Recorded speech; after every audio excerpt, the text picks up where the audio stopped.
Magandang umaga.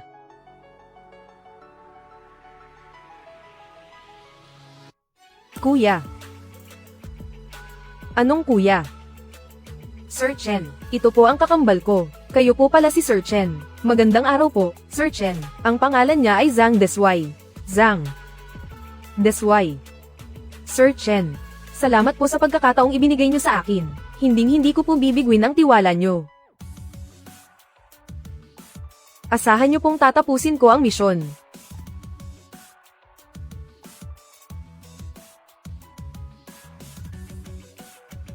Ayos ah.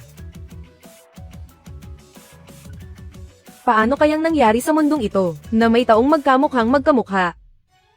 Akala ko tuloy nakakita ako ng multo. Tian Yang, sa totoo lang, hindi naman sila ganoon kapareho, kahit magkahawig ang mukha. Wala sa kanya yung aura ni Qin Yuna, malamig at matigas, medyo kulang ang dating niya sa kabuuan. Sa tingin mo ba mas maganda ang dating ni Qin Yu kaysa sa akin? Tama ba, ha? Iniisip mo pa rin ba siya? Hindi iyon ang ibig kong sabihin. Kaya simula ngayon, huwag mo nang hahayaang marinig ko pa ang ganyang salita. Mukhang maayos ang katawan mo nitong mga nakaraang araw ah. Hindi ba? Ginamit mo ba ng palihim yung iniwan niyang decay agent? Minsan. Sobrang sakit talaga na hindi ko na matiis. Binabalaan kita. Malapit na nating makuha ang Shangyao. Kapag nawala ang kapangyarihan mo, isa ka na lang basurang walang silbi. Naintindihan ko, lumabas ka.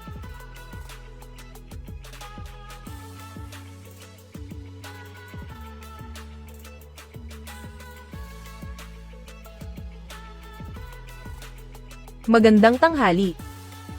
Kamukha mo. Ang isang dati kong kakilala. Oh, tadhana nga naman. Kung may pagkakataon, gusto ko siyang makilala. Siya. Pumunta na siya sa ibang lugar. Patay na siya. Naku, ang daldal ko talaga. Nakikiramay ako. Pero kakaiba yung paraan mo ng pakikipag-usap ah. Medyo kakaiba ang dating.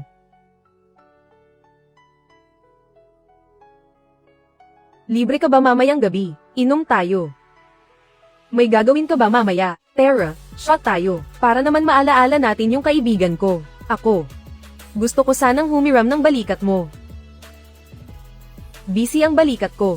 Kailangan kong umuwi ng maaga ngayon. Sasanduan ko pa ang kapatid ko sa eskwela. Tutulungan ko pa siya sa mga assignment niya. Andyan na.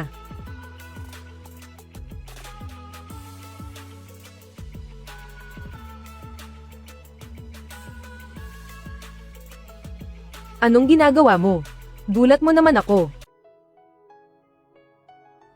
Para kang magnanakaw kung kumilos. Ito ba ang pinagkakaabalahan mo? Huwag mong sabihing ibibigay mo yan kay Chen Tianyang. Siya, anong mga kondisyon ang inalok nila sa iyo? Para sa sakit ni Lolo, para makakuha siya ng mas maayos na pagpapagamot, wala akong nagawa kundi pumayag sa kanila. Sabi ko na nga ba, kaya pala binigyan niya si Lolo ng ganoon kagandang gamutan. Tapos mayroon pang, pinakamagaling na mga eksperto. At pinakamodernong kagamitan, iyon pala ang dahilan. Ang ipagpalit ang mga bolang gamot na iyan na nakatago ng matagal, para sa kalusugan ni Lolo. Sulit na rin. Pero mag-ingat ka pa rin, maging mapagmatsyag ka. Sa tingin ko, iyong Chen Tianyang na iyon, pati na rin ang kasama niyang si Linwan, ay medyo kakaiba, lalo na iyong Chen Tianyang na iyon, para siyang, mayabang na ewan. Akala mo ba, kung bakit kita pinag-security guard, para ba talaga protektahan ang kumpanya nila? Ha, gets ko na. Pinag-security guard mo ako, para protektahan ka lang pala. Oo, madali kang turuan.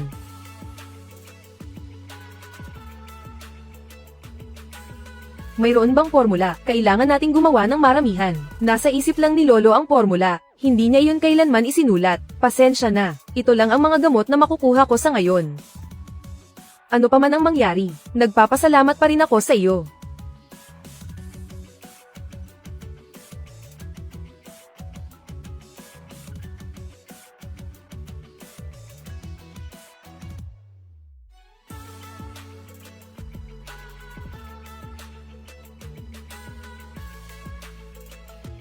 Talagang epektibo ito.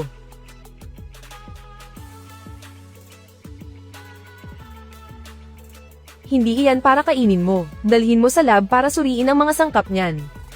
Sige. Kaninang umaga, naging maayos ba ang lahat? Kumusta ang naging transaksyon? Maayos naman ang lahat. Pero, Tinanong nila ako tungkol sa formula ni Lolo. Ano ba talagang ginagawa ng kumpanya nila? Bakit kailangan pa nilang itanong ang formula ni Lolo? Ang KXMH Company. Layunin nilang puksain ang lahat ng sakit sa buong mundo. Oh, di ba? Ang tindi pakinggan. Lahat. Oo, parang masyadong malaki ang sinasabi nila. Kahit ba singaw, kaya nilang puksain. Zhang Xiaohua. Hindi ka pa rin talaga kumikilos na parang babae. Ikaw nga, hindi rin mukhang lalaki, eh. Zhang Mei. Zhang Mei. Anong kailangan mo kay Zhang Mei? Sino ka ba? Ako. Si Zhou Lei. Anong ginagawa mo rito uli? Sa tingin mo, bakit ako nandito? Nabalitaan ko na itong bakuran ninyo ay bibilhin na, di ba? Nandito ako para kunin ang parte ko. Hiwalay na kayo ng ate ko. Anong kinalaman mo sa bahay na ito? Hindi ko pa pinipirmahan ang kasunduan sa diborsyo na iyon. Lapastangang bata, Leyes. Hindi ka welcome sa bahay na ito. Matandang hakluban. Buhay ka pa pala. Akala nyo ba gusto kong pumunta sa lugar na ito? Bulok na rito. Ayusin mo ang pananalita mo. Sino ka ba sa akala mo? Wala kang pakialam sa akin. Oh. Huwag mong sabihing kabit ka ni Zhang Mei. Itikom mo ang mabaho mong bibig. Salot ka, sugarol na walang kwenta. Sinasabi ko sa inyo, dahil kay Zhang Mei, nakulong ako noong nakaraan. Ngayon, pagsisisihan niya ito. Isa kang asong walang utang na loob. Matandang babae, matagal na kitang tinitiis. Kayong dalawang matanda lang ang sumisira sa relasyon namin ni Zhang Mei. Mahal, ayos ka lang ba? Huwag mo na siyang patulan. Tapos ka na bang magwala? Ano ngayon? Gusto mo pang lumaban? Subukan mo akong hawakan. Sinasabi ko sa iyo, ang mga buto ko, madaling mabali ang mga ito. Isang galaw mo lang. Mababalian na ako. Ang mga mata ko, malabo na rin. Isang tama lang. Mabubulag na ako. Ngayon lang ako nakakita ng ganito, kawalang hiyaan. Baka kasi hindi mo pa alam kung gaano ako kawalang hiya. Bibigyan ko kayo ng 3 araw. Pagbalik ni Zhang Mei, kapag hindi kayo nakapaglabas ng pera, may kalalagyan sa akin si Zhang Mei. HMP. Hindi ba, parang asong ulol ang taong iyon. Dating asawa siya ng ate ko. Dati siyang nambubugbog. Binugbog niya si ate hanggang sa makunan siya. Kaya nagsumbong si ate sa pulis. Ipinakulong siya ng ilang araw. Ngayong laya na siya, siguradong maghihiganti siya kay ate. Kasalanan ko ang lahat. Hindi ko nabantayan ng maigi si Mei. Lola, bakit nyo naman sisisihin ang sarili nyo? Masyadong magaling magpanggap ang taong iyon. Sino ba ang makakahalata, di ba?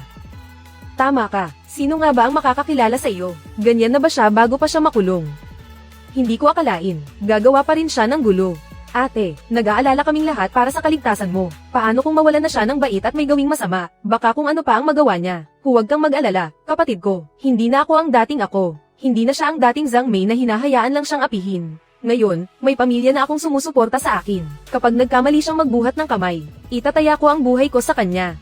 At saka, mayroon pa akong kapatid na lalaking masasandalan ngayon, di ba? Ganito na lang, bukas, sasamahan kitang mag-deliver ng pagkain. Takbo ka ng takbo kung saan-saan. Paano kung makatagpo ka ng masasamang loob? Masasandalan mo pa ako, sasama rin ako. Ate, buti na lang nahabol ko kayo. Bakit hindi niyo ako hinintay? Kapit ng mabuti, ha?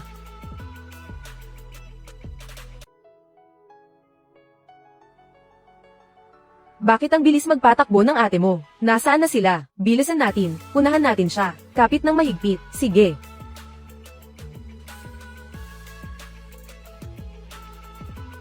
Ate, pakiramdam ko hirap na hirap ka na. Wala naman kasi akong masyadong pinag-aralan. Ang mag-deliver at kumita ng konti, ayos na rin di ba? Kasi maagang nawala si mama. Huminto ka sa pag-aaral para alagaan kami. Mag-isa kang nagtatrabaho ng kung ano-ano. Tingnan mo yung suot mo. 1 taon mo na yung suot-suot. Iniisip ko nga. Kapag nakapera na ako, bibigyan kita ng pinakamagandang buhay. Luka-luka ka talagang bata ka. Hindi naghihintay ng kapalit si ate. Basta maging masaya ka lang. Sapat na yung kabayaran para sa akin. Sige na, kain na. Ate, ang ganda mo kapag nakangiti. Parang nagniningning ang buong pagkatao mo. Ate, heto. Kumain ka pa ng hita ng manok para magkaroon ka ng lakas. Zhang Mei. Zhou Lei, anong ginagawa mo rito? Bakit? Bawal ba ako rito? Sa wakas, nahanap din kita. Wala na tayong ugnayan, anong kailangan mo sa akin? Assuming ka masyado. Hindi ako pumunta rito para makipag-usap. Narito ako para mag-higanti. Noong nakaraan, dahil sa'yo, 3 buwan akong nakulong. Ngayon naman, sisiguraduhin kong 3 buwan ka sa ospital. Subukan mong saktan ng ate ko, tignan natin. Kung hindi lang dahil sa matrikula mo, matagal ko nang nabawi ang talo ko sa sugal. Tamang-tama. Isasabay ko na kayong dalawa sa loob. Huwag kang gagalaw. Huwag kang kikilos. May nambubugbog dito, bakit ka nananakit?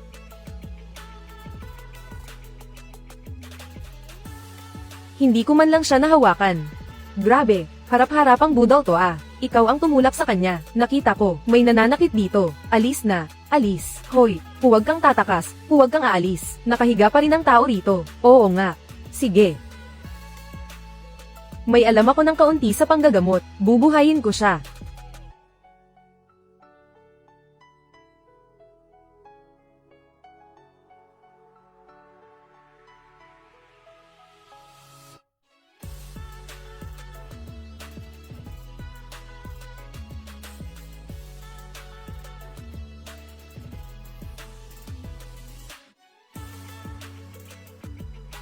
Matibay ka sa kuryente, di ba?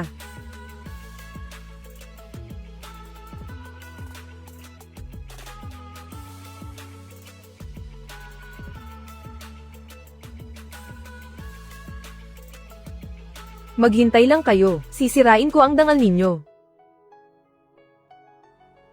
Ayos lang ba ang kamay mo? Sige na, magsialis na kayo.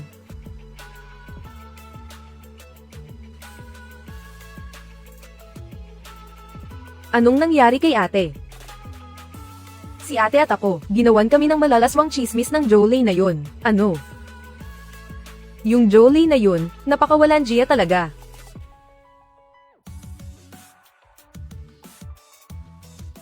Dati, pinakasalan ko ang magkapatid na to. Pakasalan ng ate, libre ang kapatid. Bakit ba kami nag-divorce pagkatapos? Dahil kasi, nag-aagawan silang dalawa sa akin. Grabe ang naging away nila, hindi ko na talaga kinaya. Sa totoo lang, lalaki lang ako, di ba? Kailangang protektahan ang sarili.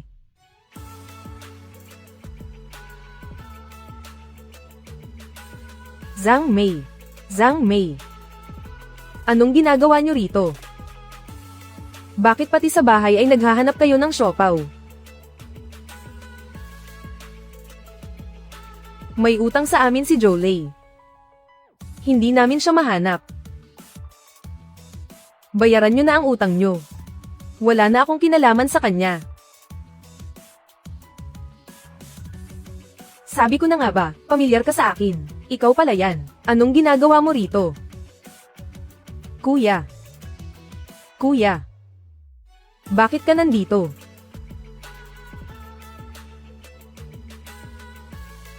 Ano bang relasyon mo sa kliyente ko? Wala akong relasyon sa kliyente mo. Ang ate ko, nakipag-divorce na sa kanya. Wala na silang kinalaman sa isa't isa. Ang ate mo. May kinalaman siya. Ang utang na ito, nautang to bago pa sila nag-divorce. Syempre, dapat silang dalawa, ang magkasamang managot. Itong si Jolie, wala na siyang pera. Nabalitaan ko kasi. Ibinebenta mo raw ang bakuran mo, kaya kami. Sumugod agad kami rito. Sumugod agad. Aso ka ba? Magkano ba ang utang niya sa inyo? Eksakto lang. 5 milyon lang naman. Kahit aso, kakagaitan ka sa laki niyan. Pinapayuhan kita. Bayaran mo na agad ang utang. Kung hindi, mapipilitan kaming gumamit ng maruruming paraan. Yung mga chismis sa internet, pampaganya pa lang yun. Sitsirya lang yun. May kasunod pa yan. AI face swap. At saka, puwersahin kayong magbenta ng katawan. Kumpletong serbisyo na ito. Magkakampi pala kayo. Oo, utusan mo si Jolie na burahin ang video para sa akin. Sige ba, bigyan mo ako ng pera, at buburahin niya ang video. Kung hindi, lalong dadami yan. Gusto nyo ba akong mamatay sa panggigipit nyo? Ganito na lang, ang perang ito, ay utang niya sa sugal. Matapang ka bang makipagpustahan sa akin? Tataya ako ng 10 milyon. Bakit naman ako maniniwala na makakapaglabas ka ng 10 milyon? Maraming mahalagang gamit sa bahay namin. Kukunin ko ang mga iyon para sa iyo.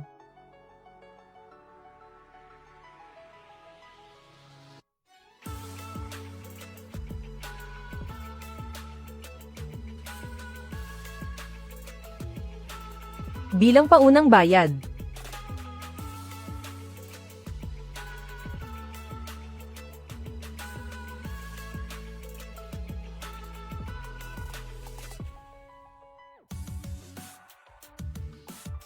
Sige.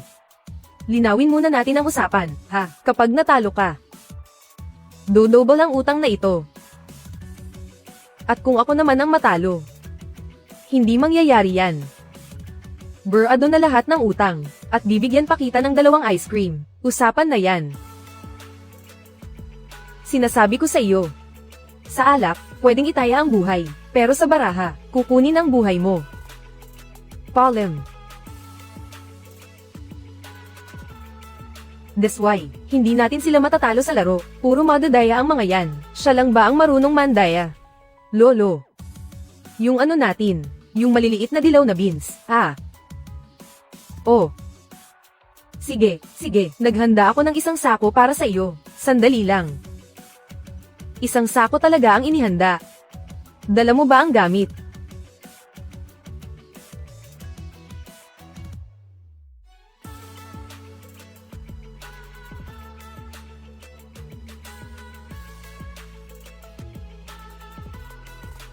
Sa iyo na yan. Mamigay na ng baraha.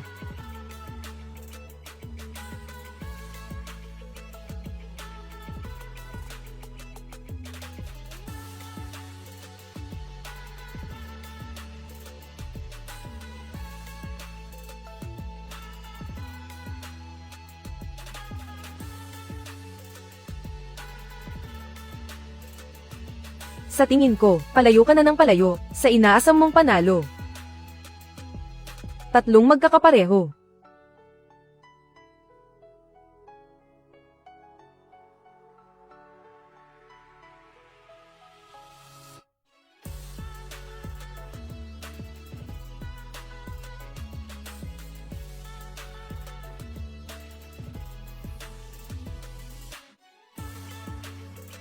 Sige na, mamigay na ng baraha.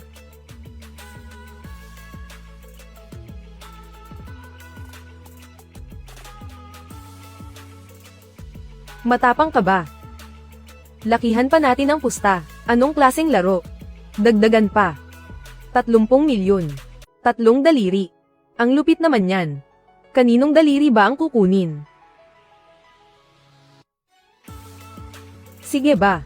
Huwag. Kuya, bakit kailangang umabot sa ganito? Huwag mo akong hawakan. Paano kung ikaw ang matalo? Anong gusto mo? Gusto mo rin ba ng 3 daliri? Anong gagawin ko sa 3 daliri? Ang gusto ko ay yung 30 milyon mo.